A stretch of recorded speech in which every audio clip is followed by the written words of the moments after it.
this preview show. Let's go. Something awesome. On est parti. Ouh, on est parti, guys. Arrête le son. Remember.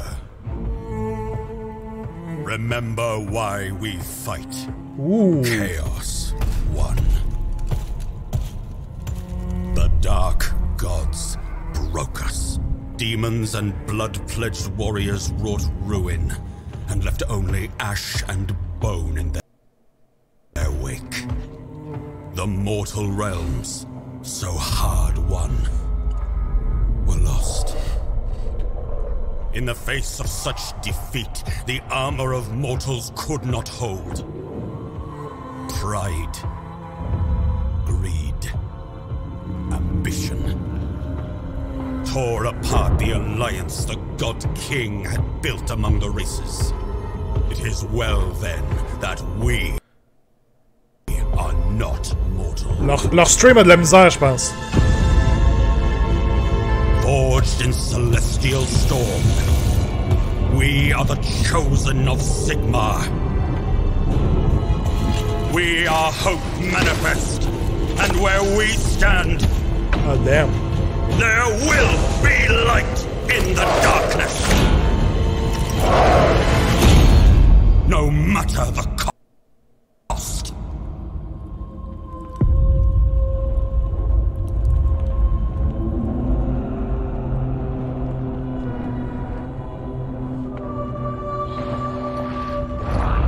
Oh, shit.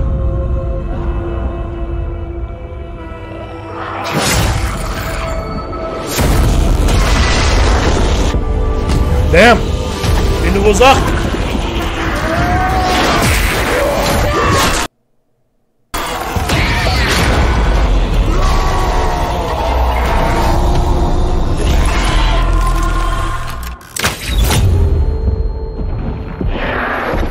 Ooh! Even as our souls begin to fade, death is not the end. Ah, damn. Our war is eternal. And so we must remember. Remember why we fight. Okay, okay.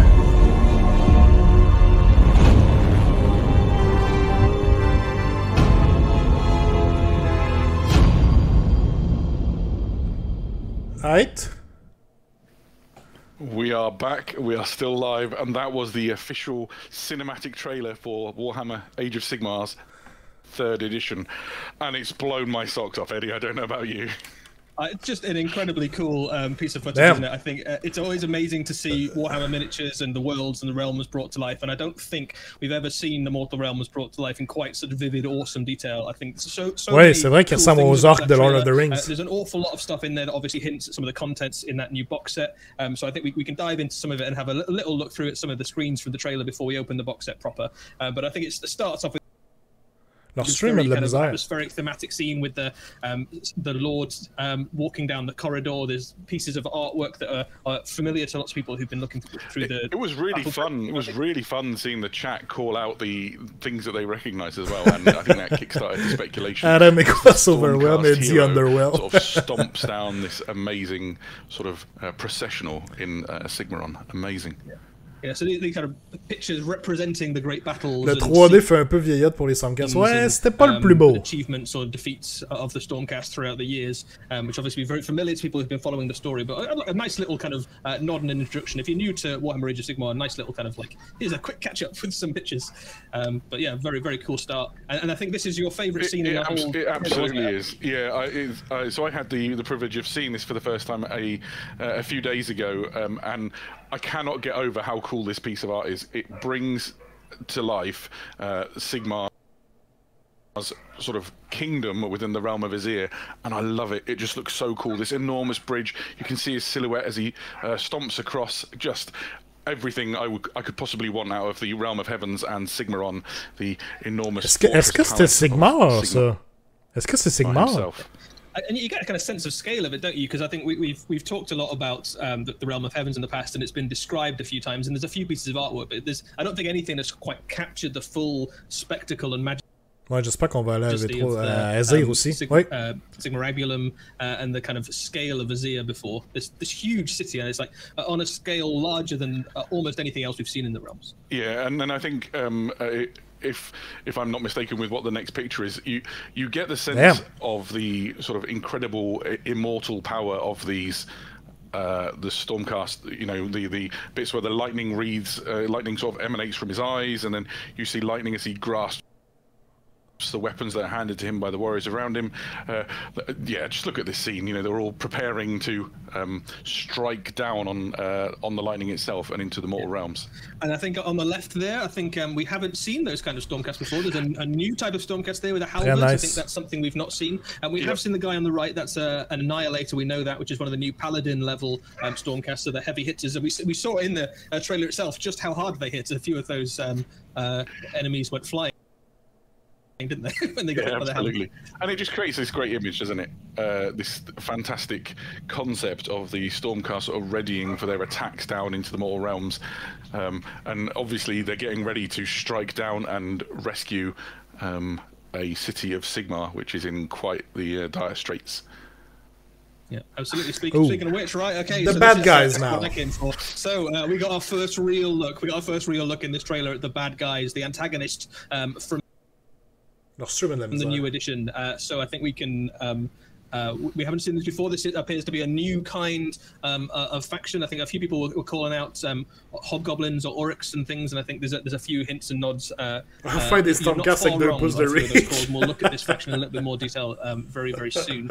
And then this is the Lord kind of coming out of the lightning itself. I love that bit in the trailer where the lightning hits. So we've never seen Stormcast like materialize out of the lightning before, have we? But I think they captured it really well in that trailer.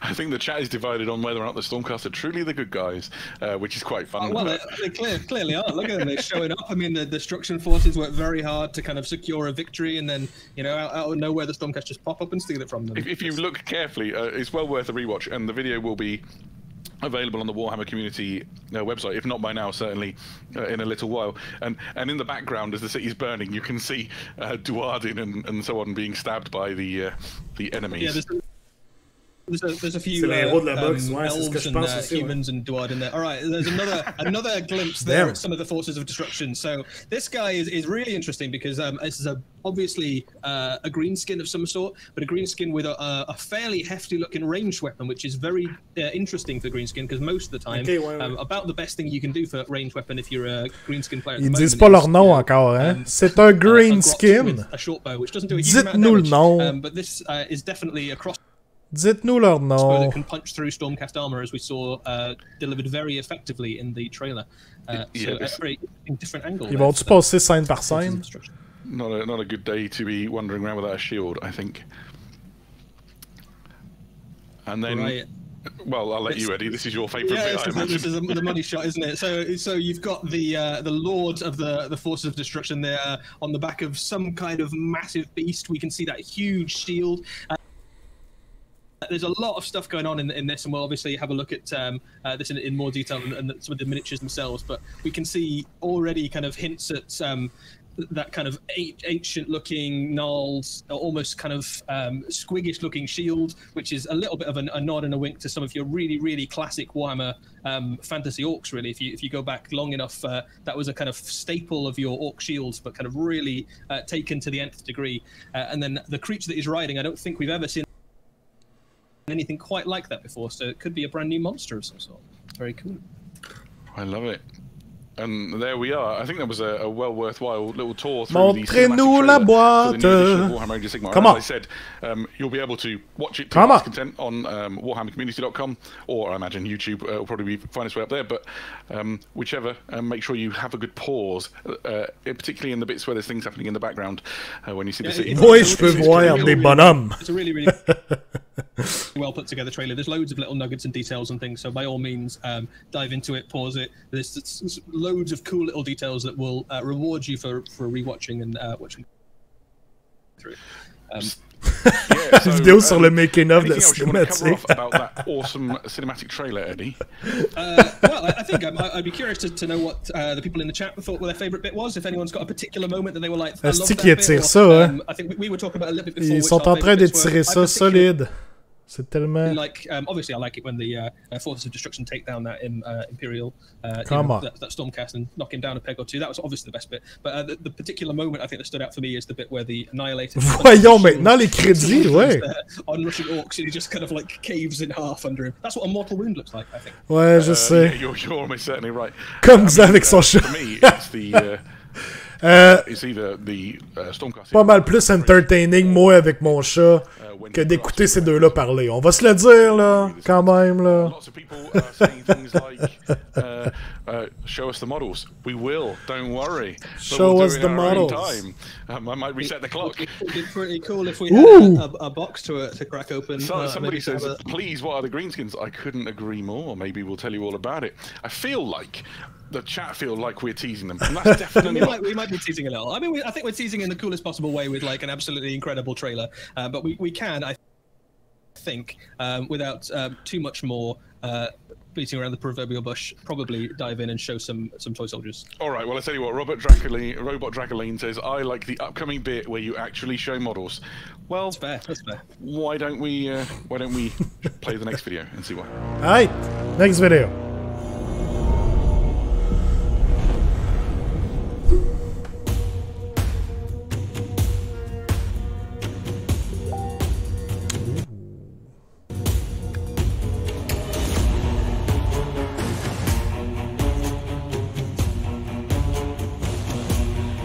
Oh, oh! Oh, nice!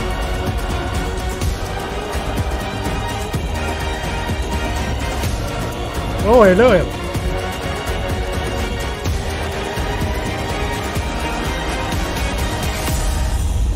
Wow! Ok, elle est dedans, finalement. Elle est dedans? Hot damn, okay! I mean, it's an amazing looking box set, isn't it?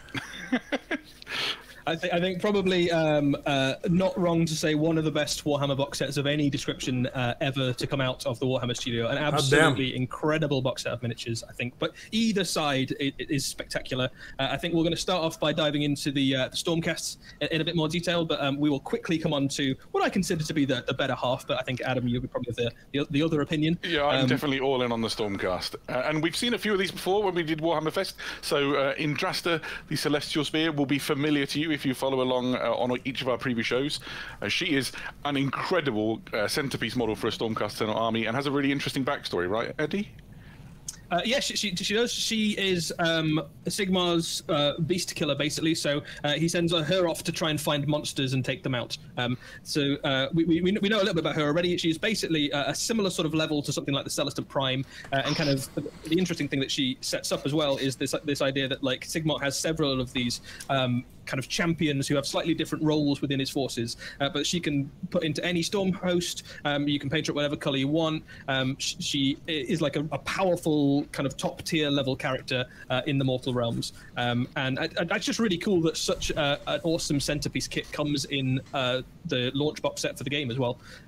You know, she's one of your best Stormcast characters in the whole army, and she comes in this box. It's pretty cool. Les green skins ont l'air vraiment hot. Let's move on and see what else we got. This is the poster hero from the cinematic trailer, a Lord Imperatant with his very own Griff Hound.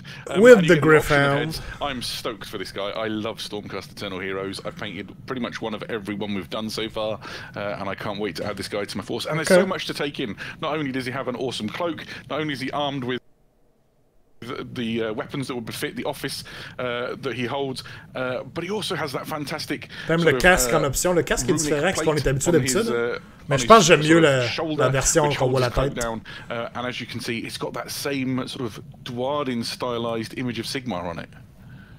Yeah, I mean, there's loads to love about this miniature. It's just a beautiful character model. I think also comes with a Griff Hound, and I think anybody who collects Stormcast almost without fail has a soft spot for Griff Hounds, and this is one of the most fun. I think he's got a little kind of dangling hammer there on his collar, which I particularly like, and that kind of feather tail sticking out the back.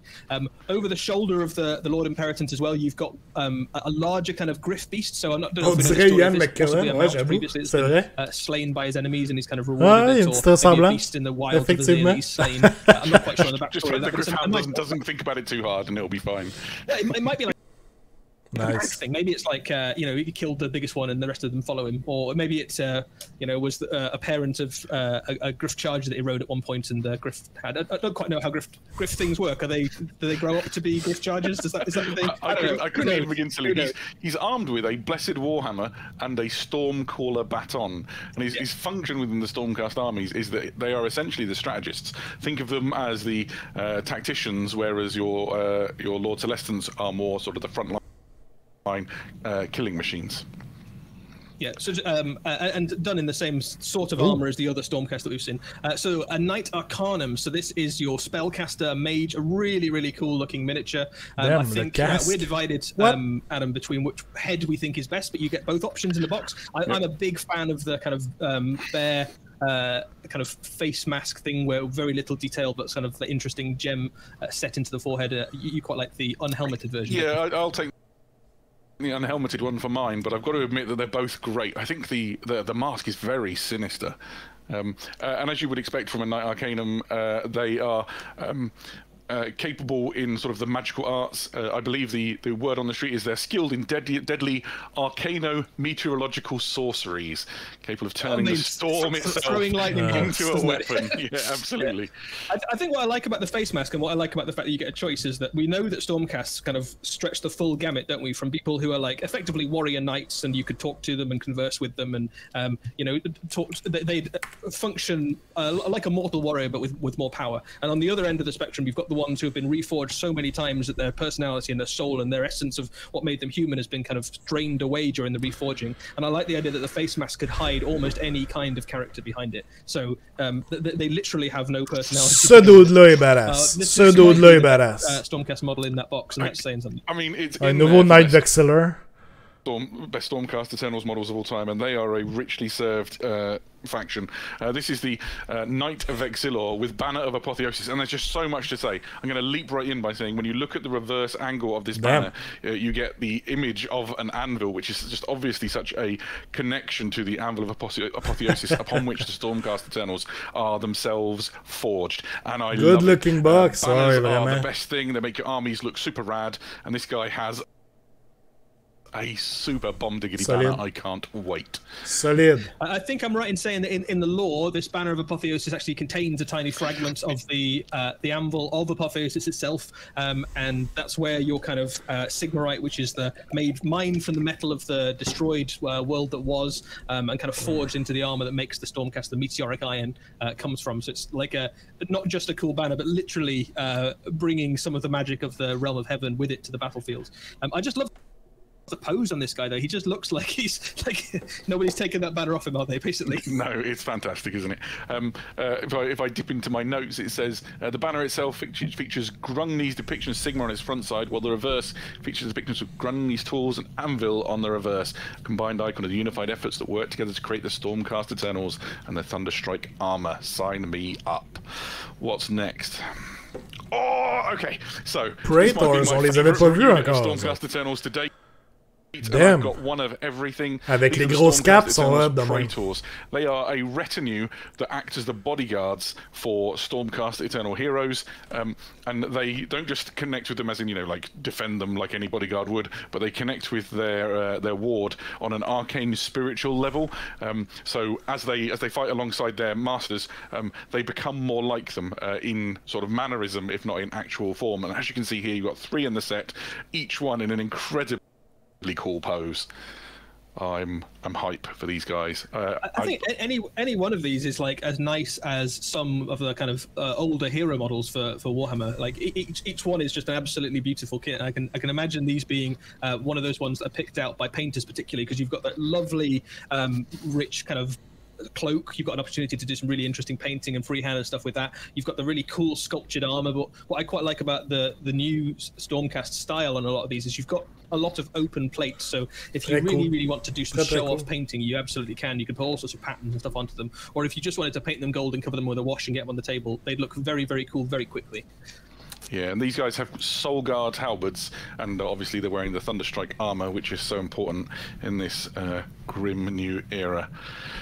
Here are the big boys then, the Stormcast Eternal Annihilators, with just the most imposing silhouette going, aren't they, really? They look absolutely amazing. I mean, I think the paladins for the Stormcast, all of the paladins, like Retributors and stuff, already look like they could wade through a wall, don't they? But these guys have like stepped it up a notch. Like the size of these guys, the shoulder pads, the kind of intimidating presence of them. And look at how thick the legs on these guys are. They just look like nothing is going to stop them. And that's very much how they play as well. Like this is the paladin unit that just takes a beating. So they've got incredibly good saves. And when they land and when they hit, they cause mortal wounds when they charge into stuff. And you could see that in the trailer. A couple of those guys slam into the orcs. He folds the Portoric over, doesn't he? Walk through the enemy battle line. So these are a really, really fun unit, both in terms of like the miniature itself, but also in terms of how they play. I love that the shield design there has got that kind of rune embedded into the center of the shield. What I like about the rest of it is it almost looks like untreated meteoric iron, doesn't it? You've got the kind of bolts of lightning crackling through the kind of it looks almost like raw star metal. You can imagine just getting like an absolute lump of metal and being like, that'll do. D'aller chercher leur armure, c'est Warcraft. And then you know it's going to smash anything it hits, but also it's going to nothing's going to get through it. Yeah, the Annihilator Prime looks particularly savage as well, doesn't he? He's just incredible. The lion black breastplate on that guy looks amazing. Such a kind of thematic and cool model. The other two on either side look great, but the Prime, particularly cool breastplate on him and knee pads. I love the little Prime details you get on the unit leaders for Stormcast. They're so good. Lions and kind of eagles and various other kind of mythical creatures. We've gone over, but I wanted to give a shout out. Their weapons are meteoric hammers, and I'm like, it conjures the right image, doesn't it? As these guys just absolutely pulverize people. So, now on the screen, Stormcast Eternals Vindictors. I've been practicing all week saying their name right, which might seem like an easy name when you think about Vindictor, but for me it's been a challenge. So, there are 10 in total. You have 5 on this shot, and then the next shot you're going to see the other 5. And these are a battle line unit for the Stormcast Eternals. They are armed with, he says, scrolling through his notes as fast as he can, they are armed with Thunderstrike armor. They're carrying massive shields, and they've got storm spears. And you can think of these as the spiky bulwark, which you will use to dominate the battlefield and poke massive holes in the enemy and just get it done. I'm a huge fan of battle line units. I've got so many Liberators painted, it's really quite ridiculous, and I'm going to add these guys straight into it. They look really nice. A few things worth saying about this kit is you get a mix of male and female bodies in there as well, which is really cool. So I think both of them look incredibly intimidating and cool, but you've got a few different kind of body shapes mixed in amongst the unit, which gives you a bit more variety in there as well. You've also got a great choice of heads in the box as well. So if you want to have every single one of your Stormcasts with their helmet on, you absolutely can. If you want to make them up with a few helmets off to mix in amongst them, you can as well. And there's a great variety of different heads in the unhelmeted versions as well. So the idea with the Stormcast, all of the different Storm hosts, is that they're pulled from warriors from all across the mortal realms. So you've got people from like savage tribes, you've got people who used to be like knights protecting cities, you've got people who used to be kind of warrior nomads, you've got people from every corner and every realm all kind of mixed together and reforged and kind of bonded in the brotherhood of Stormcast Eternals, but still with that kind of legacy of their warrior past. So if you want to kind of hint at some of that, you absolutely can. Or if you just want to put all the helmets on, paint them gold and get them on the table real quick, they're going to look super cool too, so you can do that. Yeah, somebody in the chat said, are there heads for the female models in there? There absolutely are. There's a helmeted and an unhelmeted head, I believe, for each of the models in that unit, which is quite exciting. Well, I mean, we could stop here, and the chat wouldn't at all lynch us for not showing them the other things, right? I think I might lynch you, Adam, if you didn't. If you just Stormcast and not the. J'aimerais les avoir en situation avec des vieux Stormcast à côté. Ouais, voir vraiment la différence entre les deux, ça serait intéressant. Hein. Oh! Ils se sont fait couper assez vite. Alright, une autre vidéo, I guess? Entry number 41. I've had a breakthrough. The beasts made it past the guard, and many were taken. A tragedy, but a fortunate one. A knife left behind. Thinner this time, not at all like the ones in the books. Designed to pierce armor, perhaps, but of what? Not the usual Auric approach either. Barely even shouted. diversions, far more cunning than before. Something is brewing in the swamps, I'm sure of it. And if my theories are correct, then we are in more trouble than we know.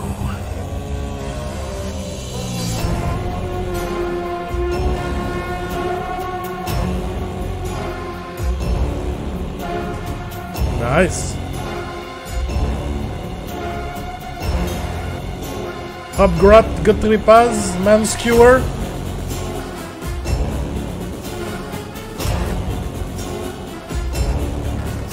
Oh damn! Ok, ils sont sick. Ils sont sick!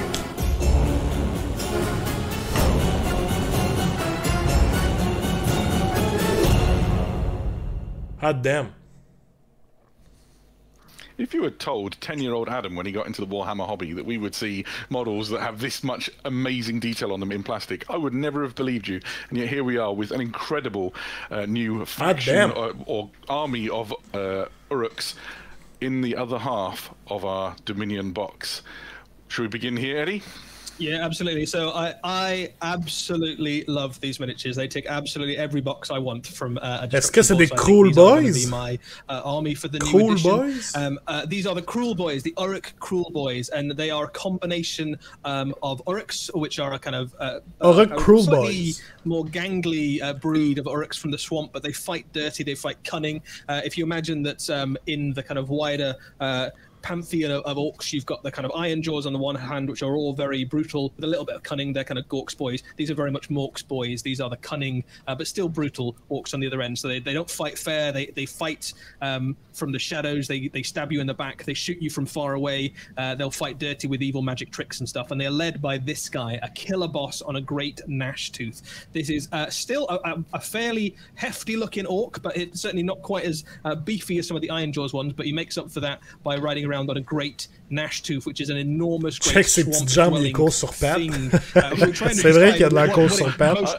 I was going for it's the evil crossbreed of a honey badger and a naked mole rat, but with some sort of Uruk magic thrown in. Yeah, there's a little bit of Tasmanian devil in there. Looks like someone shaved a rabid weasel, doesn't it? And kind of grown it to some horrible size. But a horrible, like swamp dwelling, monster. We saw it in action in the trailer, and give you a sense of quite how hard it's going to hit. It's going to rip Stormcast characters to pieces when it lands. The boss itself there is the kind of typical of what you can expect from a Cruel Boy boss. He's got a lot of kind of armor. A lot of it is kind of very wickedly cruel, so it's kind of spiked. There's a lot of flayed skin on the model. All of the Cruel Boys, or a lot of them, have these kind of shields, and what these represent are either kind of their kind of deities or themselves, or even for some of them they kind of try and copy Kragnos, the kind of great big god of destruction. Which is a hilarious concept, since they've never seen him. They're just, what might he look like? They think Kragnos is the best thing ever, and a lot of their shields are kind of designed to look like him, but a lot of them have never seen Kragnos, so they just sort of guess what they reckon he'll look like. A few of them are also kind of based on maybe themselves or their own creatures and things, but he has the biggest, most impressive shield of the bunch because he's the boss. Yeah, I think it's worth saying with greenskins, as ever, might makes right, and so this is the mightiest, or the killer bosses are the mightiest of the Cruel Boys, and he's armed with, I had it up on my screen just moments ago because I'm terrible for this, but he's armed with what's called a jagged boss sticker, and then his obviously his mount is also super deadly, so you can expect on a turn in which he's charged into combat, he is going to put paid to some serious stuff. He's not the only character, not by any stretch, in this set for the Cruel Boys though, and here we have the Swamp Caller Shaman and his attendant Potgrot, when we got quite excited about this one earlier on, Eddie. Yeah, the Potgrot is a particularly characterful little chap, isn't he? So we'll start with the Swamp Caller Shaman, and then we'll come to the Potgrot in a second. So, like all Uruks, there are those of them who are blessed with magical powers, and they can hear the voice of Mork in their head. This guy does a few little tricks for the faction. So he obviously gives you a little bit of magical support, but he's particularly good at concocting potions and things. So he can kind of create elixirs and things that you can give to your nearby units.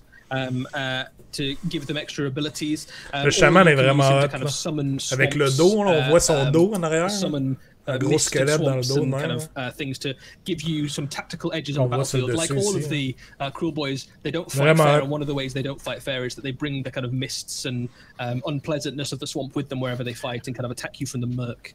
Yeah, so the chat is very high on the Potgrot at the moment, and with good reason. I just want to point out a couple of the really interesting design features on this model, which you might otherwise miss. The one is that he's got a gargant skull on his back, wearing it as like some weird armoured cloak thing. But my favourite thing is, if you look at the top of his staff pole, that is a symbolic representation of the Hand of Mork, and it gives you that connection to the half of the sort of Uruk pantheon that they're perhaps more concerned with.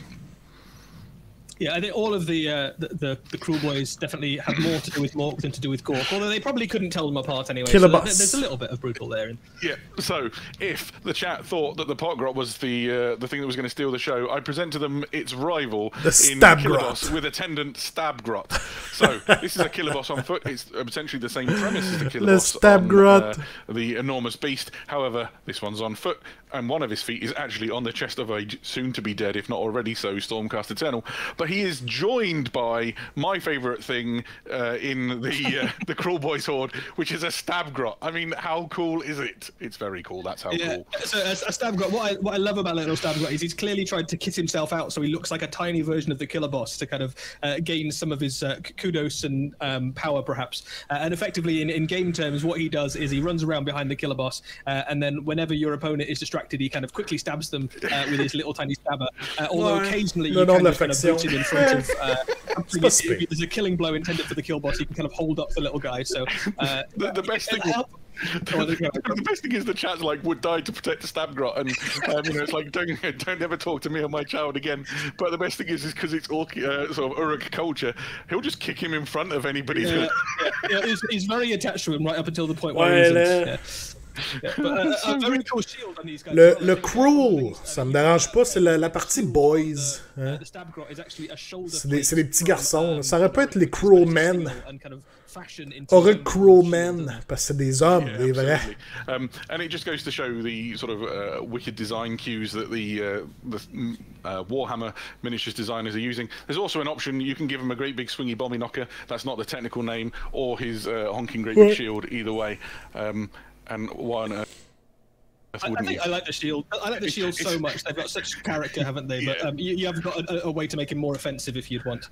Right, I think this guy might be my favourite model from the Cruel Boys in the set. This is a Merknob with Belcher banner. So Belcher banner, Eddie. It's a great name. Belcher, it's a great name, isn't it? So basically, what this guy's got is a banner, and you can see on the banner there's this tongue hanging down. And what they guys do is they sneak into the swamp, so they find these great big horrible reptilian lizard things that kind of belch smoke and gas and stuff, and they kill them and they chop off their tongue and they stick them inside a banner, and the tongue keeps kind of emitting swamp gas. Il ressemble à un orc de Lord of the Rings, so when this guy carries it round, l'orc blanc dans the kind of fog and murk and mist of the swamps wherever he goes. Another way of them fighting dirty thing. C'est quoi le nom de l'orc blanc? Another really nice thing about this is that the banner itself represents the kind of totem hierarchy of the Cruel Boys and their kind of pantheon. So at the top of it, you've got the depiction of Kragnos. Again, they might never have seen Kragnos, but they've given Azog, c'est ça? Azog?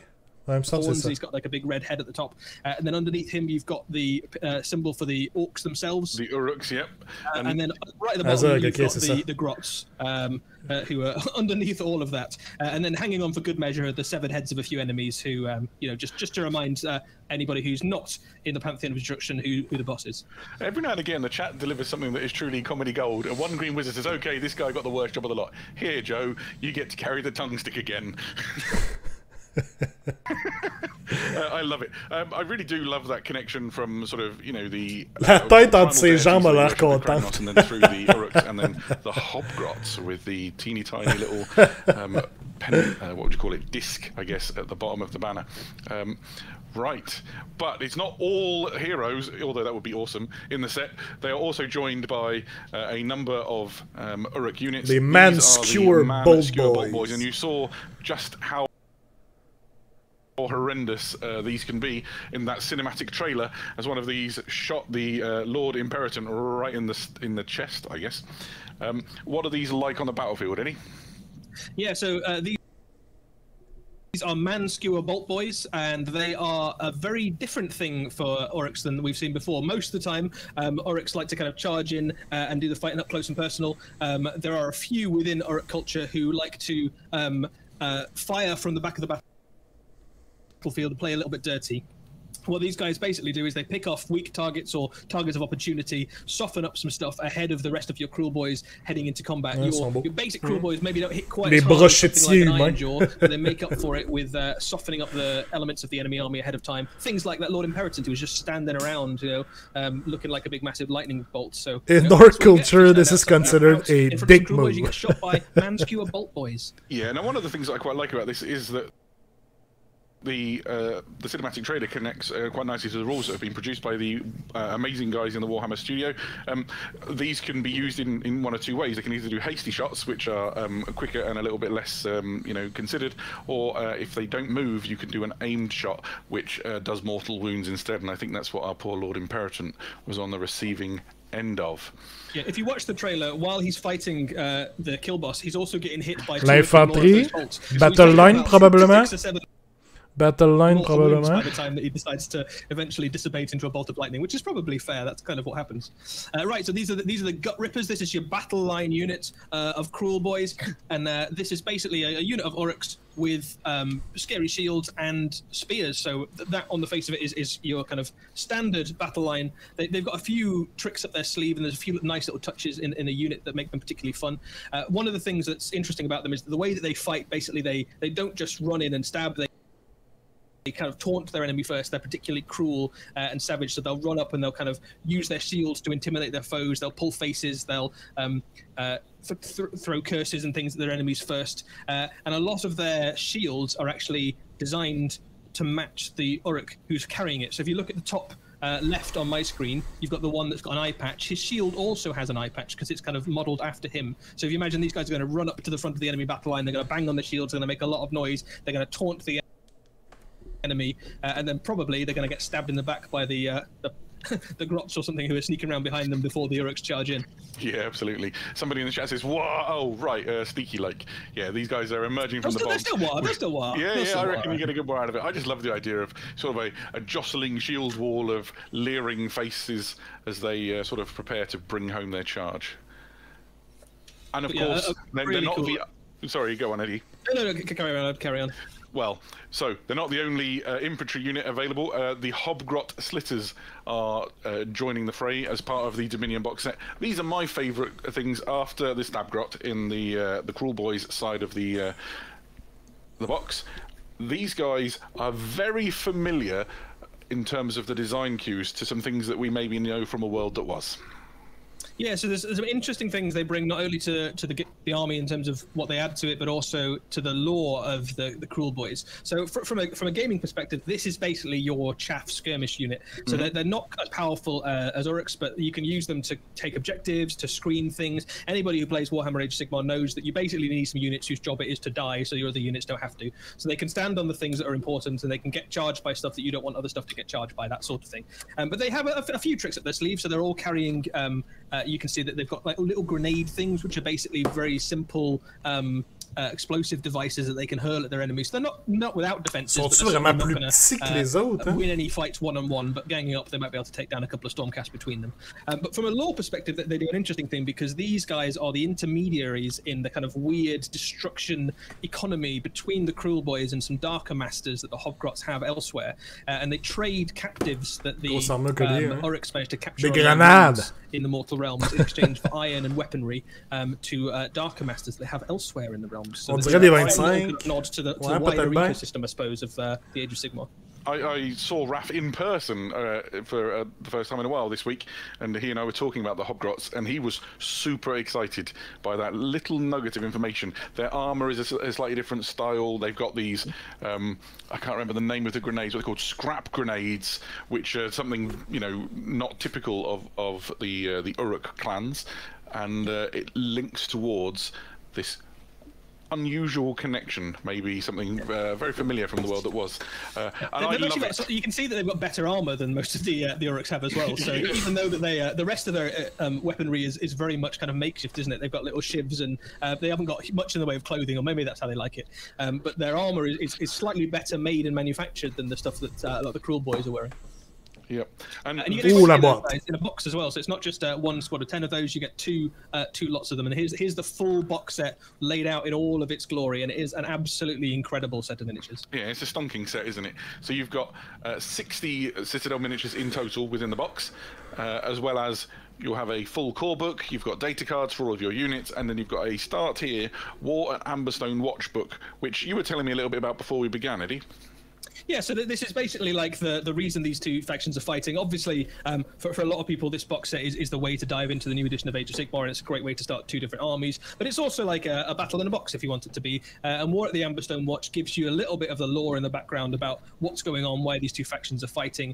And there's a lot of things going on in the Mortal Realms new edition that have kind of set up a lot of new battlefields. So there's this concept of lots of the forces of Sigmar kind of venturing out into unexplored portions of the Mortal Realms to find new places to create cities. And what that obviously does is the Mortal Realms are full of horrible, horrible things, not least of which being the Cruel Boys. And a lot of these settlements get attacked, and the Stormcasts are kind of on a constant war. Ouais, il y a juste 3 annihilateurs, on les voit ici. The forces of destruction, of chaos, of death, but particularly destruction, especially in the realm of beasts with the rise of Kragnos. That keep Vindicator. And War at the Amberstone Watch is one of those examples. It's typical of the wider battles that are happening all across the Mortal Realms. Les halbardiers aussi. Let's take a look at the core book itself. The core book that comes inside Dominion is a special cover, which you see here. It has Indrasta sort of, I guess, striking down. Literally, it appears on a bolt of lightning through just hordes of wibbly tentacle demon things, and this is the special cover that comes on the core book that you'll find inside Dominion. It will be followed later by a standard release version, which will have a different cover. Yeah, a really cool book. It's a beautiful book. There's loads of this stuff in it.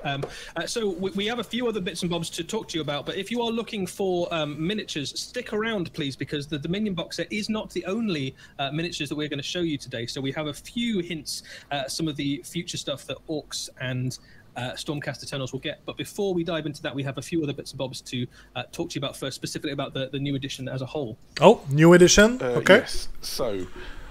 he says, and then turns to his notes because he's very excited. We've shown the book. I think it's time to do the unboxing cam, Eddie.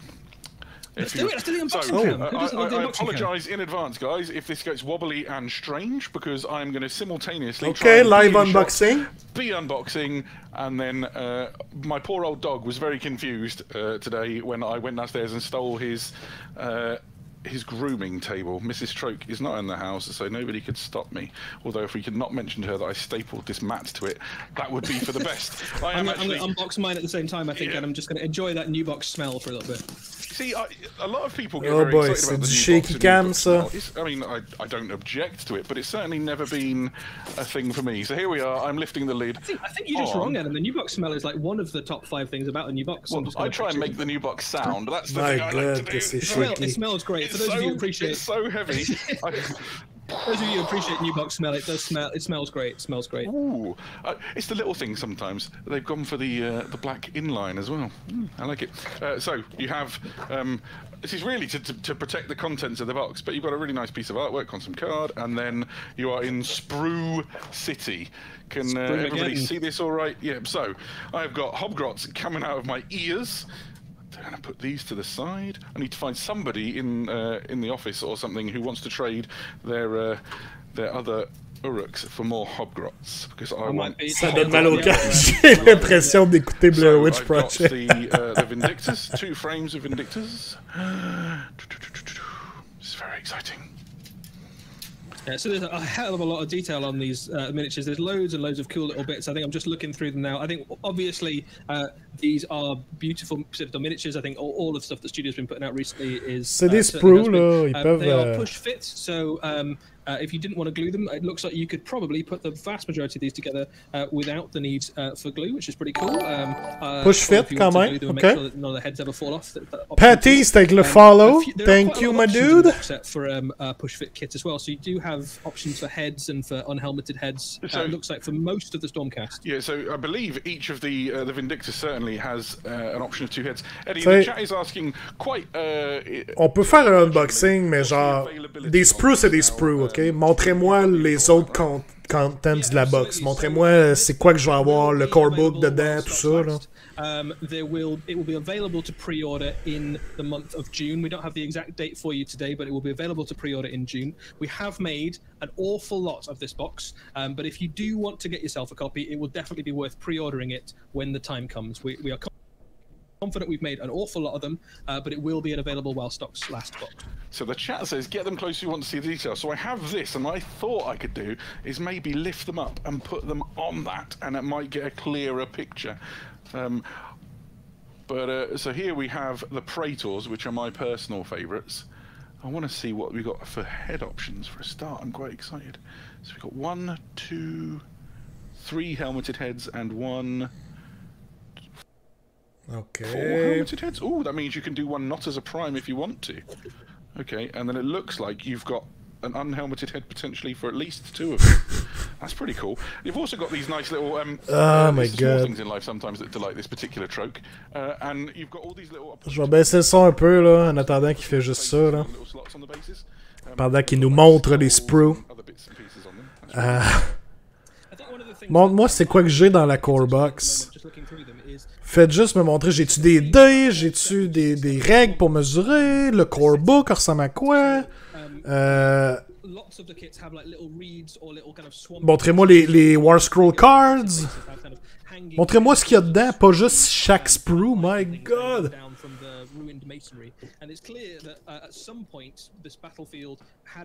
Oublie pas une lumière derrière l'objet pour qu'on voit le contre-jeu. Ah.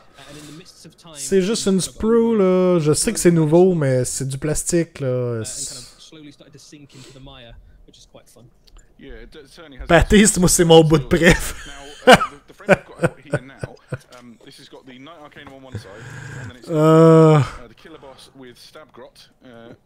On the other side, so they're sort of joined on one frame. I'm guessing by the look of that they're probably going to both be on 40 mil bases, but maybe the killer boss might be a 50. He's got quite a large scenic base piece.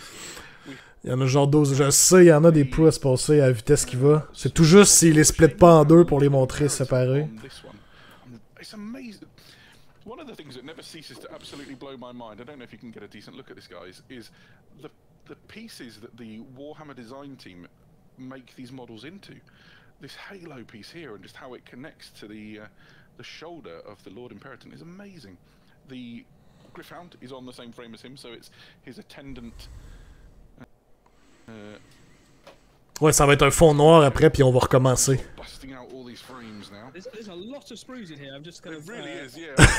J'adore ça. Je me sens comme avec une vieille battante qui suit pas la game. Oh, t'as perdu ton focus là. And return the world to some sort of order. In the meantime, I'll just be excited. I'm gonna quickly crack open the core book, I think, and have a look at some of the. I haven't even worked my way through the plastic. I'm gonna get to it. I'm gonna let you do the plastic, and I'm gonna have a look at the core book and see if I can call out. C'est un peu n'importe quoi, on va se le dire là. This is a time of turmoil. This is an era of war. This is the age of Sigmar. And the core book is exclusive to this set as well. So the treatment on the cover of the core book is exclusive. The core book will be available separately, but will have a slightly different cover. So if you do, c'est pire que quelqu'un qui te montre tes photos, ses photos de voyage.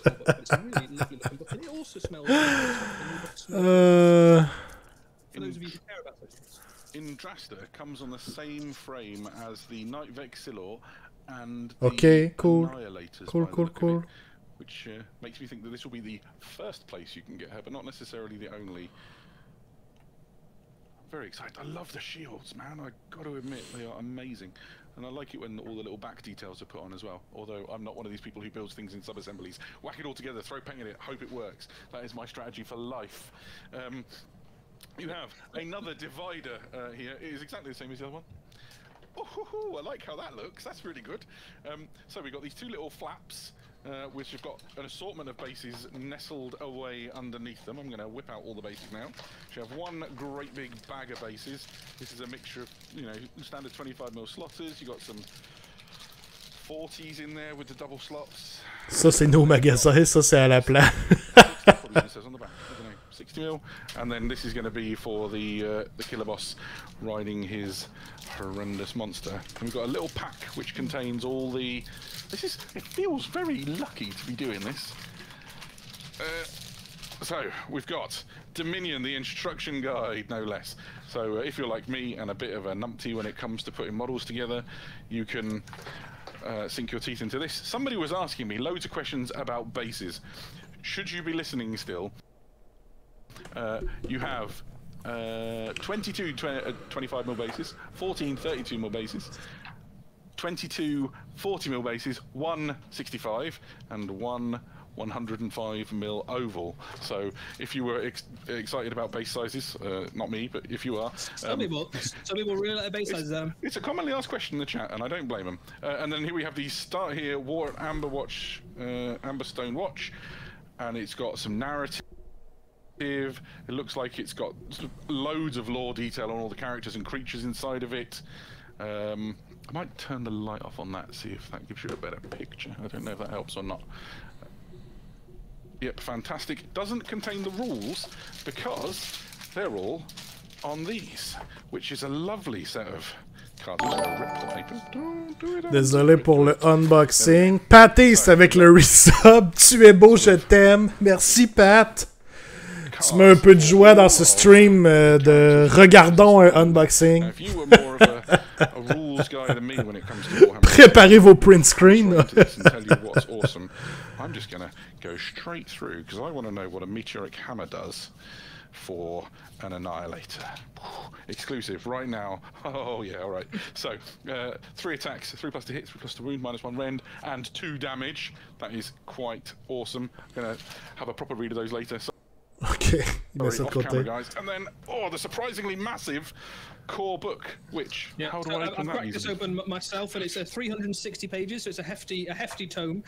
Some really, really lovely artwork in this as well. You probably can't see it on my screen, but there's a lot of kind of really luscious double-page spread artwork in there, which is really, really nice. Lots of kind of lovely photography as well. I think we were saying some of the photography. C'est parce qu'on est obligé de passer à travers ça parce qu'ils ont dit qu'il allait y avoir d'autres hints après pour la suite des choses, pour les orques, tout ça. So, gotta wait. And I'll tell you what, gotta wait. Photography. I love it. This book is massive. It's just absolutely packed. I know the Warhammer Age of Sigmar team in particular has really focused on sort of breathing more depth into the setting for the Mortal Realms, and you're going to, by the look of it, see quite a lot more of that in here. Phil Kelly. Not just one of my heroes, but also one of the sort of main guys in the Warhammer studio who works on Warhammer Age of Sigmar, has done an awful lot of work on this new edition. I'm going to slide back into my normal spot now. There we go. Yeah, we're probably due to kind of roll on at this point, Adam. So we've had a good fun dive into the box, but we've got more stuff to show. We've got more stuff to talk about. So there's one more thing just to mention off the back of Dominion, which is that accompanying the box set.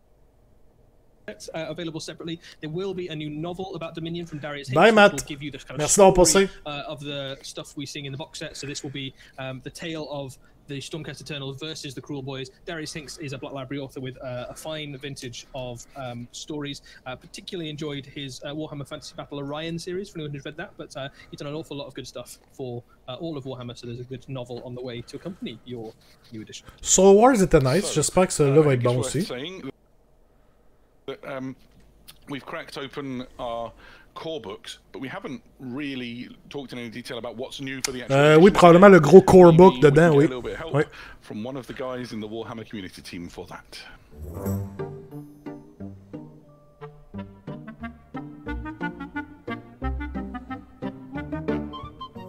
And then just a cheeky highlight of silver on the very edges of the armor, like that. Perfect. Nick!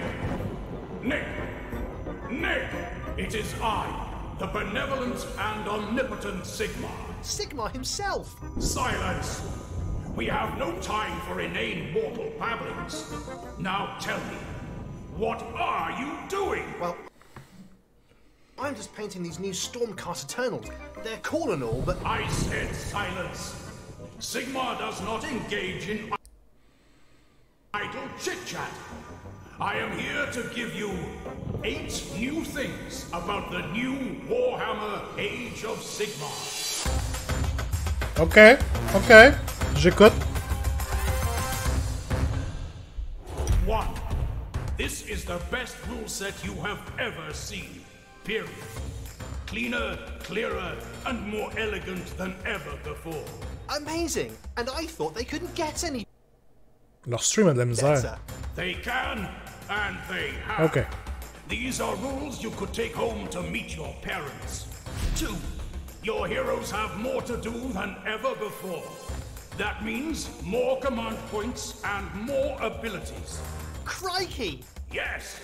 More chances to show off in front of the troops. Ma face de tantôt aurait pu devenir un meme. Heroic actions. 3. Quelle face? Ma face de genre, ok, qu'est-ce qui se passe ici? And now they can accomplish some properly monstrous things in the charge phase. Gee whiz! What sort of things do you mean, Sigmar? Gee whiz! Oh, stomping, roaring, smashing, monster stuff. 4. Going second doesn't mean you'll be finishing in second place. With more command points to spend, if Ouais, c'est vrai, j'ai fait cette face-là.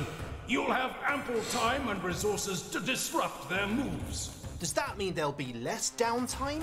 Silence! Speaking of which, 5. No more watching from the sidelines as your troops take the brunt of the enemy's attack.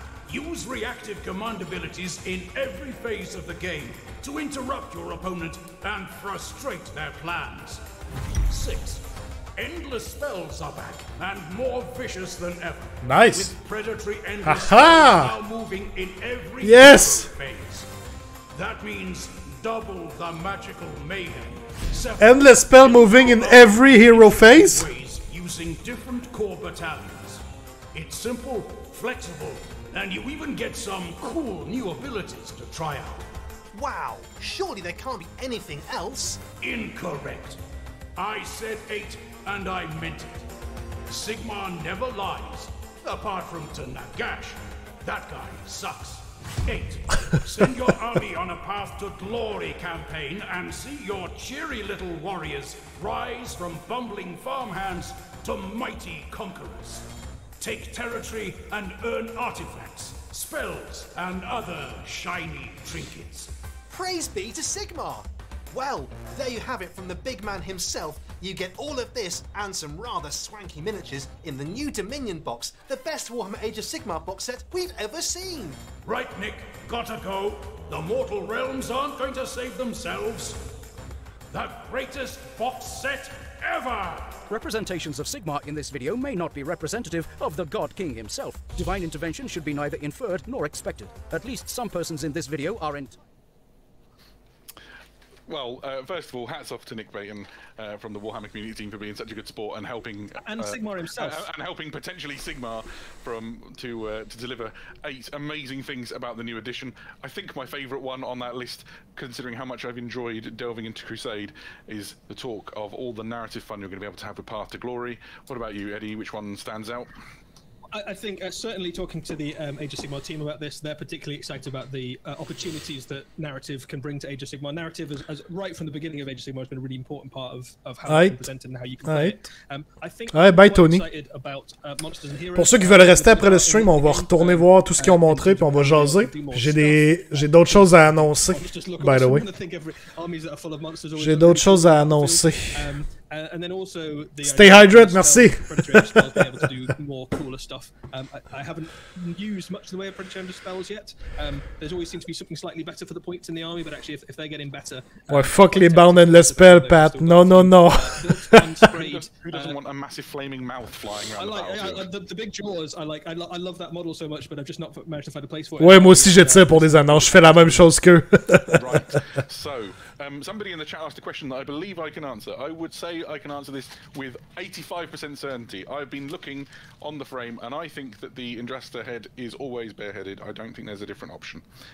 If there is, then I will be equally surprised and delighted when I build it, which might not be in the too distant future, considering how my weekend is shaping up. Woohoo!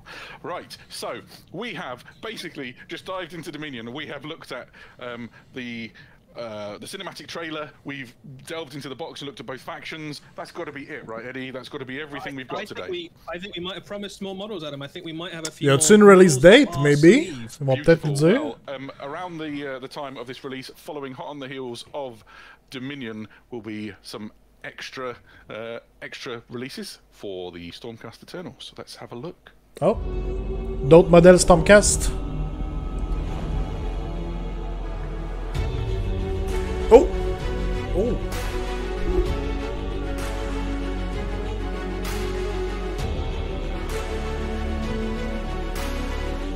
Oh, des chariots? Ah, damn! Des chariots!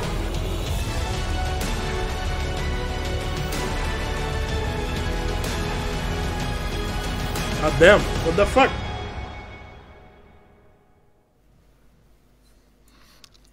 I mean, that's everything I want in life. A Stormcast Eternals riding a chariot drawn by Griff chargers, and then a Stormcast Eternal with a bow. Oh, on les entend plus? C'est pas moi qui ai coupé le son, là. On les entend plus sur leur stream. Merde, le chariot. Ah, damn.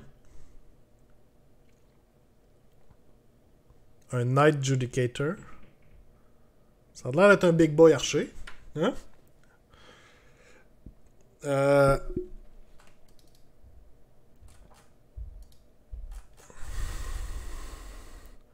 Leur audio est off.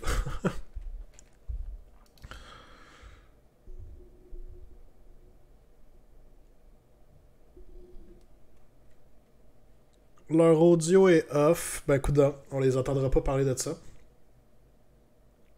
Pas mal sûr qu'on vient de manquer le release date, boys. Ça serait chiant. Ben, quelqu'un qui a dit dans le chat tantôt que c'était plus tard à fin juin. Right? Fin juin, pre-order. Fait que probablement release date début juillet. Oh! Ils ont eu un petit problème technique.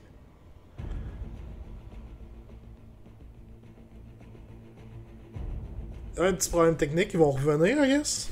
Ils ont pas fini.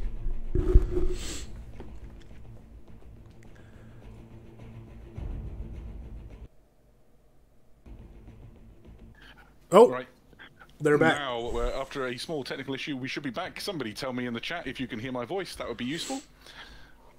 And if we have, yay! Adam's energetic excitement broke his mic. It might be true, but it didn't break my enthusiasm for the Knight Judicator. I don't know how far we got before our sound was robbed from us.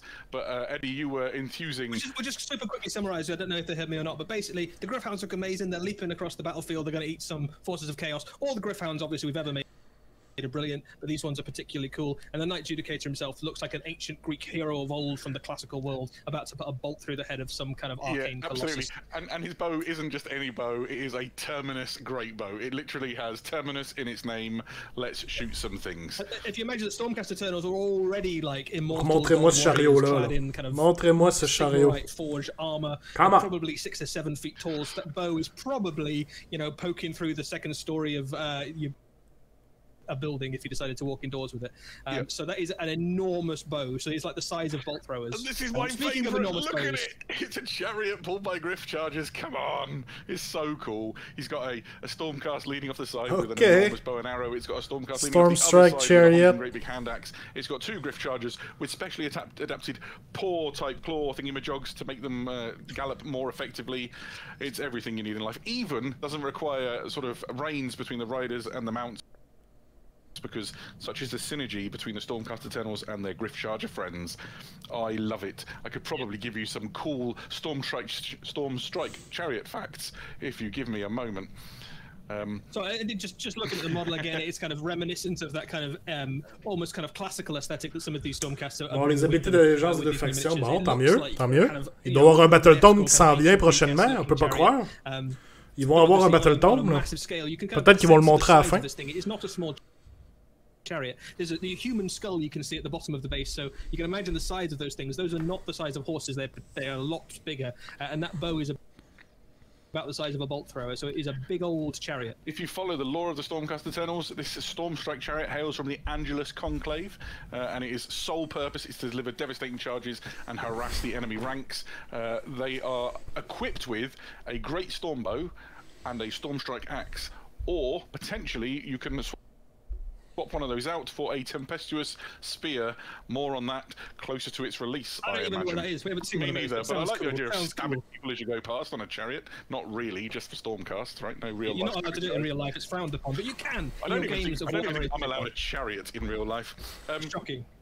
What's fantastic about this is just a wonderful indicator of the great time we're going to have with the new edition of Warhammer Age of Sigmar, the Dominion box being followed so quickly. Ouais, il y avait une bonne base quand même. Fantastic new plastic kits, and the Stormcast Eternals aren't the only ones. Oh, Grats, cool boys.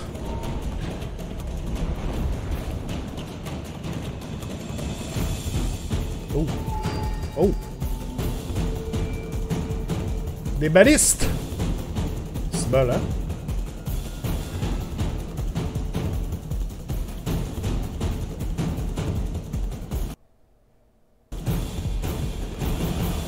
Oh, un Trogot? C'était sur un Trogot? I mean, if the Crawl Boys have floated your boat as you've looked through the Dominion box with us, then you're going to be very excited about these. Oui, d'habitude, quand il y a une nouvelle édition, les Stormcast ont un nouveau livre. Ouais. Crawl Boys, Beast Skewer, Killbow, it's like the size of a tree. Yeah, so in the box set for Dominion, we know there are some man skewer bolt boys. This is basically that taken to a level where you can start Beast Skewer au lieu d'un man This is a skewer. multi-grot operated weapon system, and it brings a really interesting thing to the Forces of Destruction because they haven't got a huge amount of stuff in the way of like long-range war machines and things. This gives you the opportunity to put some really heavy-hitting, monster-killing power into your army, and the stat line on this thing is basically designed to take down big multi-wound monster models from far away. So if you're cruel, C'est fait pour tuer that big un dragon on the Killbow. other side of the battlefield probably don't fancy. Ouais, c'est pas comme un beau normal.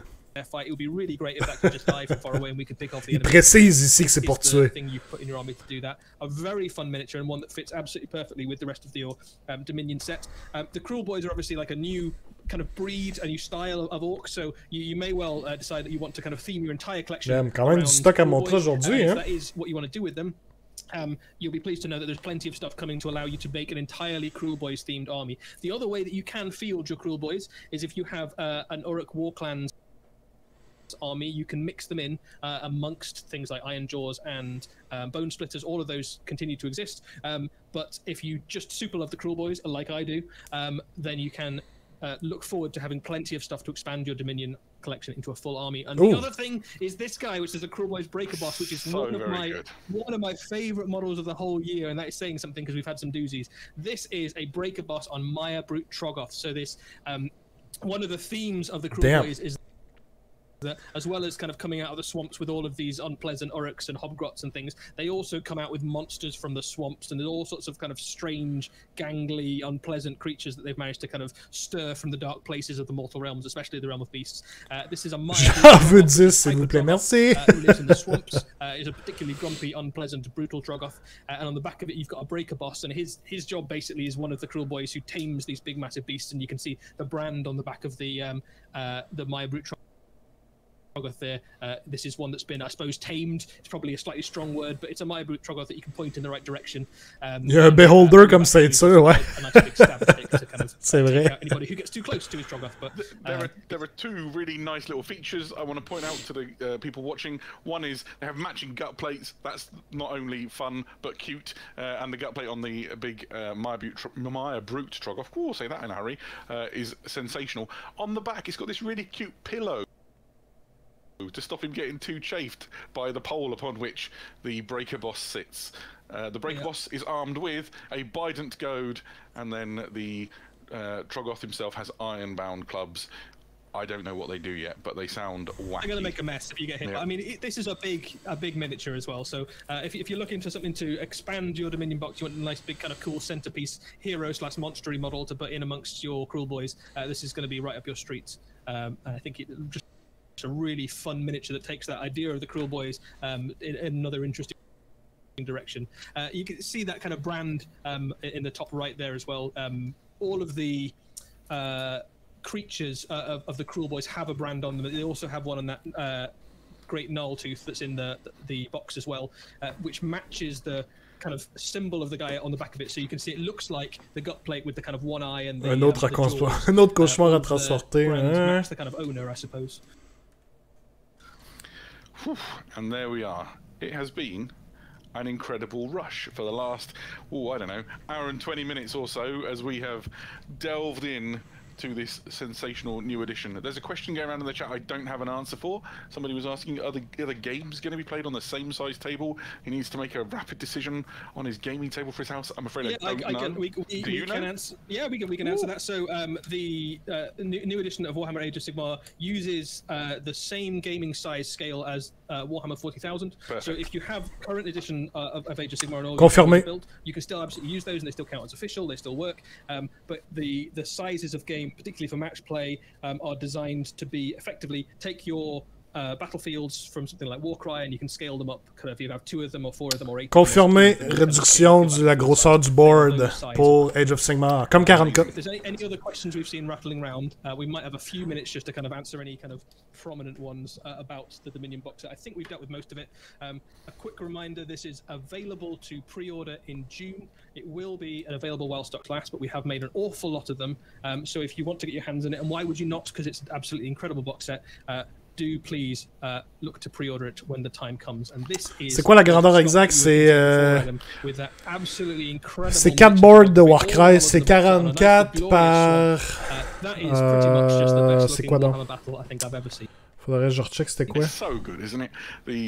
The Warhammer studio team, the painters, 44 par 48 peut-être, ouais. The folks who've worked on the books, the team who've developed the rules and the lore. For them, this is a really special day as we get to unveil what is coming in this new edition. I couldn't be more proud and more excited by the work that Jez Bickham, the head of the Warhammer Age of Sigmar team, and all of his gang have put into this just sensational looking box. It really has been just an honor to open it and to share some of it with you as you've joined in the chat. I don't know how many of you there still are, but we have had tens of thousands of you in here with us, and it has been a delight to share our enthusiasm.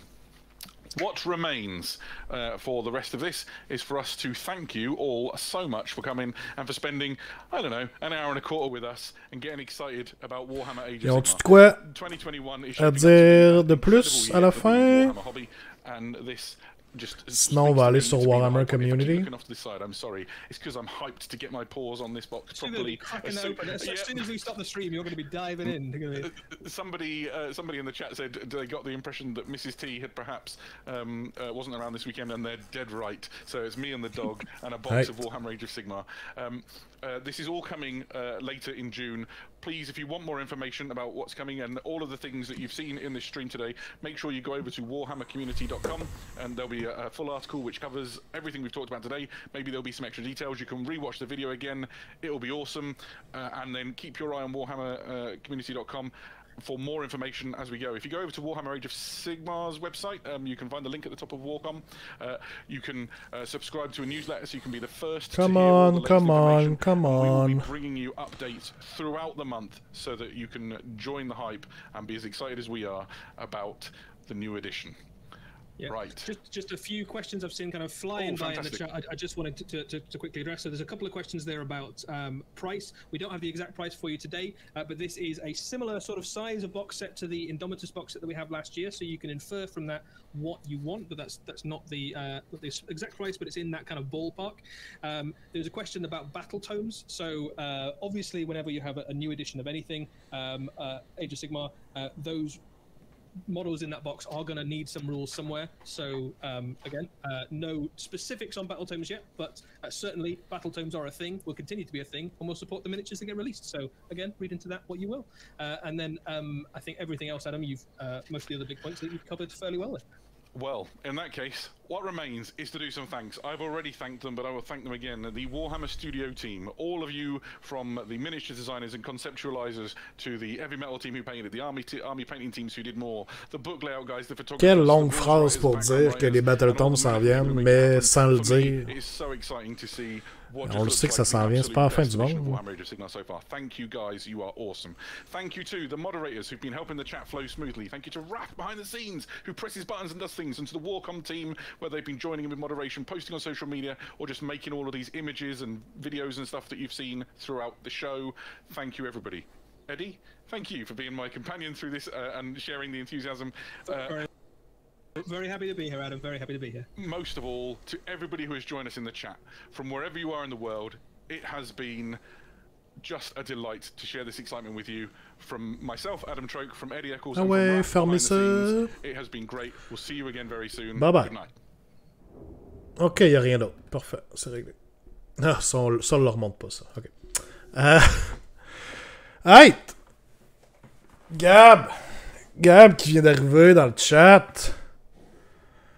Qui est allé écouter le vrai reveal. Parce qu'on n'est pas assez bien pour lui. Ben non. Right, pas mal de stock de montrer aujourd'hui. On va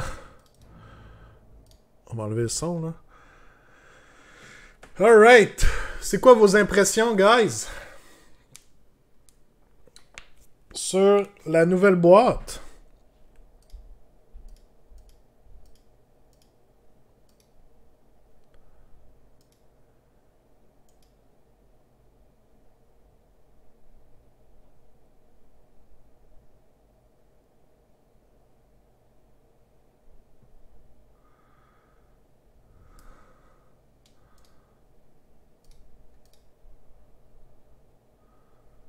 Ce bout-là, quand même.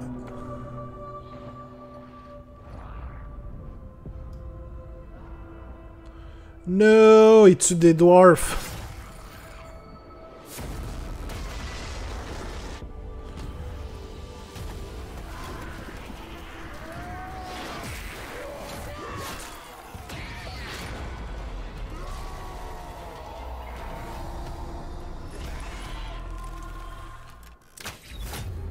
Ouf.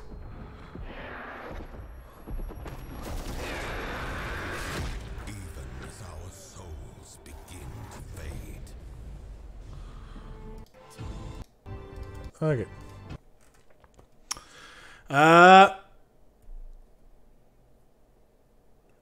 Ça donne envie, disons, très très excité. J'adore l'esthétique. Stormcast me titille. Je me starte pas Stormcast, mais sont hot. Happy, hâte de voir à quel point ils vont être. Ouais, moi aussi. Je veux plus de... Comment leur changement va être appliqué en jeu. Pas trop fan de la partie Orc, mais les Shiny Boys, bon... Je veux jouer Ian McKellen. Je peux comprendre ça. J'ai hâte, j'en fais pouvoir commencer à jouer. T'étais supposé me montrer, mais finalement, ça n'a pas fonctionné. Ouais, en plus avec la pandémie, ça n'a pas été terrible.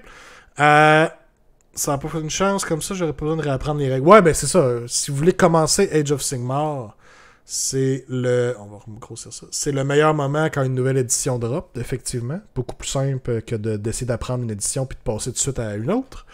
Puis vu que j'ai déjà plein de Stormcast, ça va être une super édition. Absolument. Super. Très cool. Donc la box. La box est quand même nice, là. Les modèles sont très beaux. On voit pas grand chose dans ces vidéos-là. What's in the box? 21 Stormcast. 39 Cruel Boys. Exclusive Launch Edition Core Book. 24-page booklet pour Get Started. 14 War Scroll Cards. 2 Abilities Cards.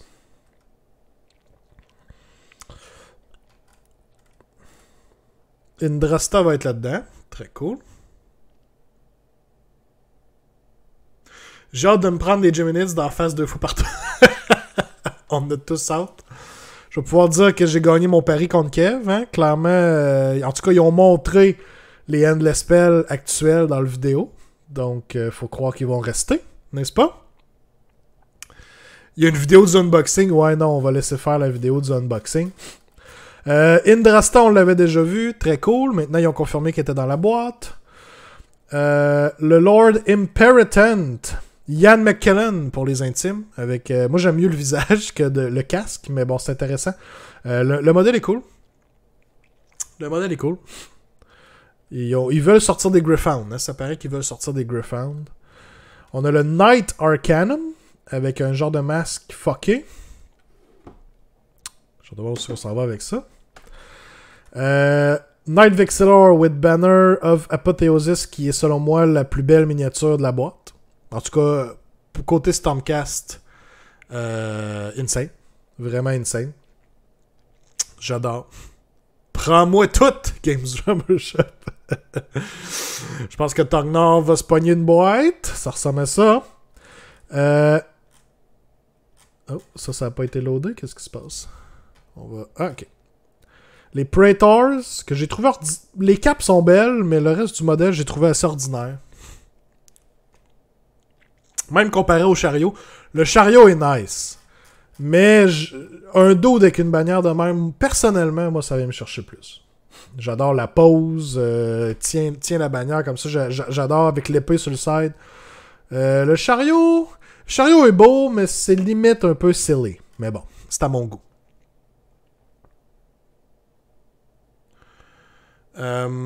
C'est ce qu'elle va faire qui est important. Bon, c'est sûr qu'on n'a aucune règle, mais bon. J'aime beaucoup le modèle. Un de mes modèles préférés quand j'avais mes lunettes, c'était la bannière, le dos avec la bannière. Mais tristement, les règles n'étaient pas terribles.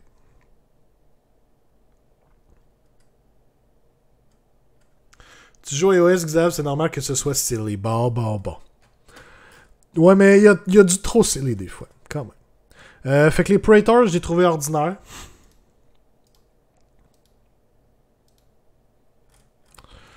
Les Annihilators, on les avait vus, c'est les nouveaux paladins, les gros monsieur. Tu jouais des nains nus. Hey! Tu joues des nains nus, ok? Puis tu joues des nains en armure aussi. Tu joues tous les nains. Annihilators, cool, on les avait déjà vus. Même chose pour les Vindictors.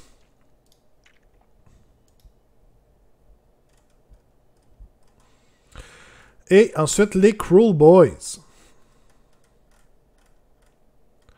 Le Killaboss on Great Gnash Tooth. Très cool. Le modèle est très hot. OK. J'aime l'esthétique des shields qui ont tout un peu un shield dans ce style-là. Là. Très très beau. Le Swamp Kala Shaman et le Pod Grot. Le Shaman, j'adore. J'adore le Shaman avec le gros squelette de Gargan dans le dos. Bye Pat! Vous êtes tous beaux, toi aussi. Bisous. Bisous. Le Shaman est vraiment hot. J'adore.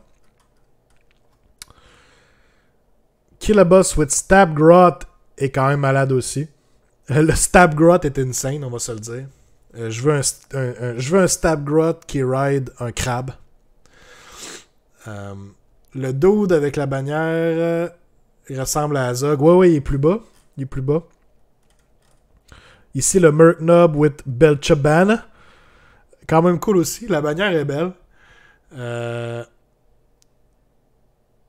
Quand même. Non, j'adore les héros. Manskewer Bolt Boys. Cool aussi. J'haïs pas ça. C'est vrai qu'il pourrait avoir un peu plus de variance dans les poses, mais not bad. On sent que c'est vraiment des orques plus axés sur le cunning. Hein. Ils ont des stratégies, ils vont tirer de loin. Puis on le voit tout de suite dans la vidéo. Hein. Le Lord Imperator se fait tirer une flèche direct à la bonne place dans le chest. Puis c'est après ça que le Lord, le Killaboss sur Nashtooth l'attaque. Après qu'il soit déjà affaibli. Ils font très Lord of the Rings, effectivement, avec les casques beaucoup aussi, tout le métal comme ça. Gut Rippers. Avec des Poison Blades et des Scare Shields. Donc ça, c'est les Battle Lines.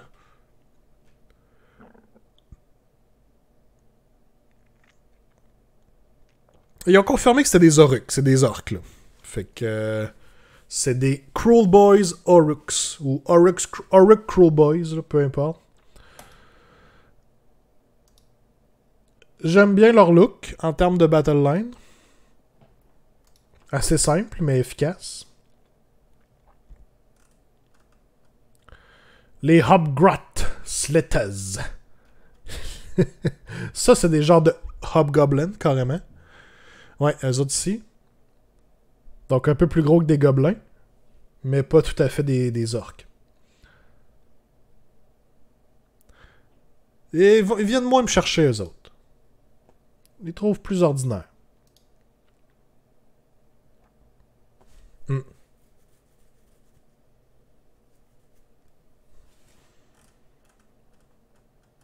Core book.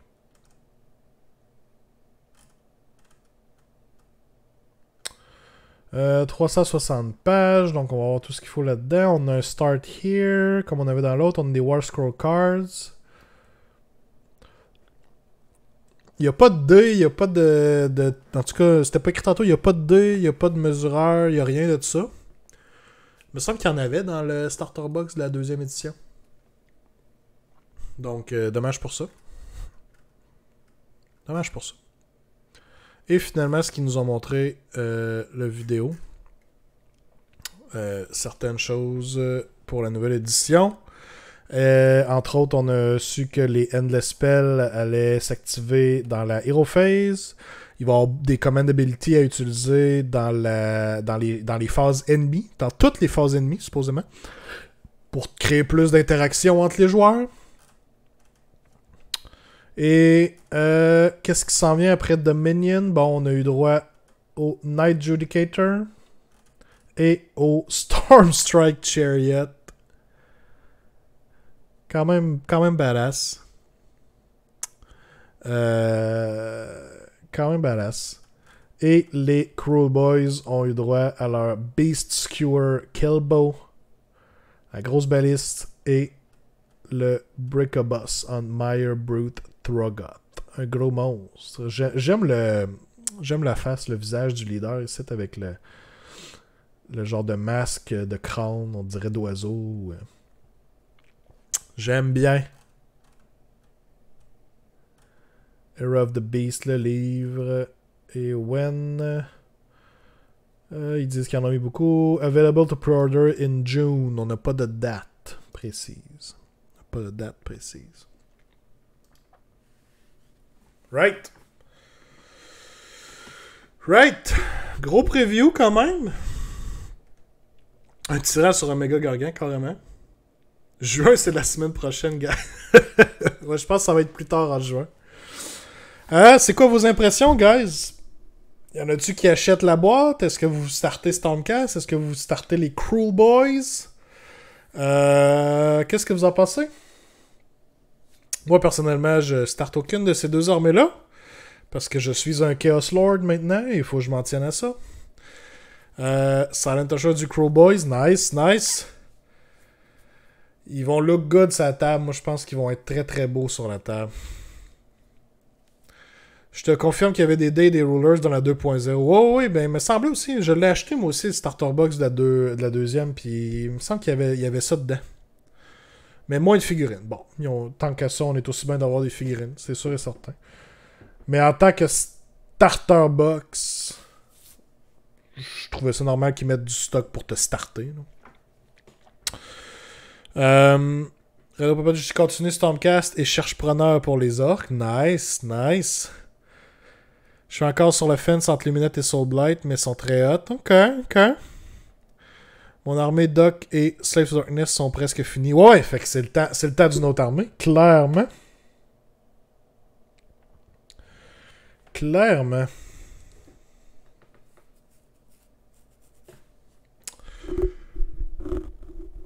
Achat sûrement. Cool.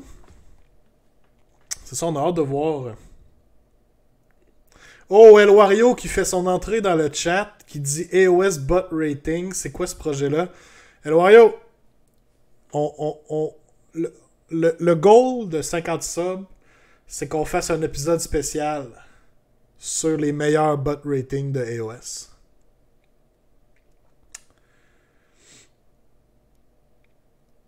Oui, il va y avoir un dedicated épisode du double tour. Puis tu pourrais venir sur le show nous parler du bot rating. C'est le plan. C'est le plan. C'est soit ça, soit un hot tub stream. Fait que tout le monde est gagnant rendu là. Kobold QC, il dit j'ai tout manqué, right? Ça s'est terminé, effectivement. On est à la fin. Le preview s'est terminé et on est dans le résumé. Je suis content en salle. Même si c'est starter des dés des règles, ça se trouve facilement. Ouais, c'est sûr. Mais j'étais pas contre l'idée qu'ils le mettent dans un starter box. Ça faisait du sens, tout simplement. Là. Maudits enfants. Je vais en profiter pour faire mes petits announcements de fin de show. Quelques trucs. Je l'ai mentionné tantôt, guys. On fait un giveaway pour les subscribers à chaque mois. Ce mois-ci, ça avait été un start collecting de corn qui a été remporté. Et le mois prochain, pour le mois de juin, pour les subscribers, vous courez la chance de gagner un tapis de Game Mat EU. Donc, ça va être un tapis à votre choix, en collaboration avec Boutique Le Bastion. Vous allez pouvoir choisir le tapis de votre choix et vous allez le recevoir. Donc, un prix très, très, très intéressant. Tout ce que vous avez à faire, c'est vous subscribe au channel, encourager le channel de cette façon-là, et vous êtes entré automatiquement dans le concours si vous êtes encore un sub au moment du tirage. Au moment du tirage lors du dernier double tour du mois de juin.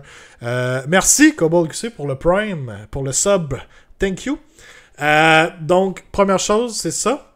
By the way, les tapis Game Mat EU sont disponibles avec la boutique Le Bastion. Allez faire un tour. Ils en ont en stock et ils peuvent commander tous leurs produits pour vous. Donc, ça vaut la peine avec le rabais du Bastion, bien entendu. Deuxième chose, en parlant du Bastion, il y a un tournoi qui s'en vient pour AOS. C'est en préparation, probablement avec la 3e édition qui va sortir. Ça va être en préparation. Et on m'a confirmé que pour ce tournoi-là, qui va être un plus gros tournoi traditionnel là, lorsque les restrictions vont le permettre, si vous avez acheté votre boîte Dominion au Bastion, eh bien, vous avez automatiquement une inscription pour le tournoi qui se prépare au Bastion. Donc, vous allez pouvoir amener vos nouveaux modèles déjà et venir tester ça contre d'autres mondes. Ça va être très très cool. Donc, si vous achetez votre boîte Dominion au Bastion, vous avez votre inscription au tournoi qui est inclus. Vous avez un billet d'inclus dans le fond. Tout simplement. Très cool pour ça. Très très cool pour ça. À part ça, qu'est-ce que je vous ai à vous dire, guys? Un gros merci encore à tous ceux qui sont venus sur le show aujourd'hui. C'était très très cool. Merci à tous ceux qui se sont sub, tous ceux qui ont follow. Désolé pour faire répéter, mais c'est quoi les factions dans la boîte? Écoute, c'est pas grave. Regarde, vite là. Tu as les nouveaux Crow Boys et les Stormcast. Tu pourras aller voir sur le site de Warhammer Community. Tout est là déjà. Tout est déjà là. Merci Gab pour le lien dans le chat. Thank you beaucoup. Yes. Donc, un gros merci à tous. Mardi prochain, pour le prochain épisode du Double Tour qui s'en vient cette semaine, on va recevoir, en fait, on est en mode préparation au tournoi, hein, le Grand Clash qui s'en vient début juillet, qui a été confirmé, si tout va bien encore, c'est la date confirmée pour le Grand Clash. Donc, cette semaine, mardi, on va avoir un épisode préparation à un tournoi, comment bien vous préparer, quoi faire d'avance, que ce soit au niveau de la liste, au niveau de de votre préparation, le Player's Pack, tout ça. Et on va faire ça avec un champion du Grand Clash, Jocelyn Cloutier lui-même, qui s'en vient sur le double tour mardi. Donc, c'est à ne pas manquer. Yes, fait que ben hype pour ça. Et pour la semaine d'après, on va essayer quelque chose. D'un peu différent. Ça va être dans le coin de ma fête. Donc, on va essayer de faire un stream un peu pour chiller avec le monde. Peut-être faire des games de Among Us avec les viewers si ça leur tente. Ou si vous avez d'autres suggestions de jeux qu'on pourrait faire en gang, ça serait très cool. J'aimerais ça faire de quoi pour triper avec le monde, jouer avec les viewers, avec les subscribers. Fait que, ouais, on va penser à ça. On va en reparler probablement la semaine prochaine aussi. Fait que, très très très nice. J'ai bien hâte à ça. Yes, le Purple Just s'en vient, guys. Ouais, oui, toutes les préparations, exactement, là, se couper les cheveux, tout ça en fait partie, là. Ouais, exact. Donc, encore une fois, un gros merci à tous, guys. Très content que vous ayez été là. Alors, on peut peut-être aller raid quelqu'un avant de quitter. Puis by the way, pour ceux qui n'étaient pas là... Oh, ok. Pour ceux qui n'étaient pas là au début, on a une nouvelle emote qui s'en vient. On en débloquerait une nouvelle emote aussi à 50 subs, mais là, pour l'instant, on a une nouvelle emote confirmée qui s'en vient. Qui se trouve à être ceci. Kragza. Donc, nouvelle emote dans un stream près de chez vous très prochainement. Vous allez avoir droit à Kragza. OK? Félicitations à tout le monde, vous l'avez fait. On veut un GG avant de quitter. C'est ça que tu veux? Le GG ici? On va faire mi-centaure, mi-Xa, mi-Beastman. Oui, clairement. Je vais juste nous trouver un stream à aller raid. On va aller raid. Y est-tu encore live?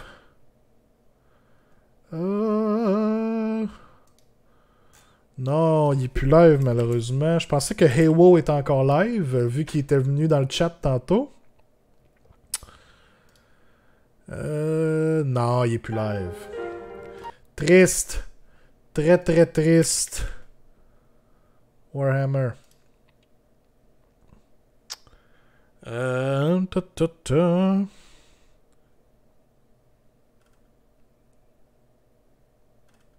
Ça, c'est le rerun. T-Sports sont pas live non plus encore. Damn, tout le monde a fini. Tout le monde a fini, guys.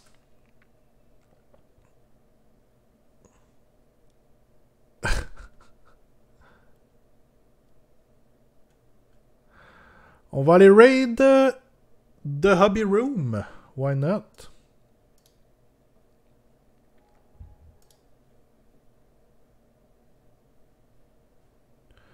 Why not?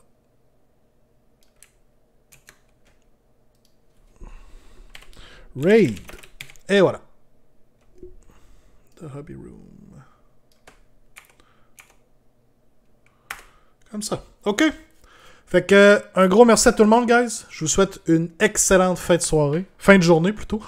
Et on se voit mardi pour un prochain épisode du Double Tour. Voilà le GG, guys. OK? Bye bye!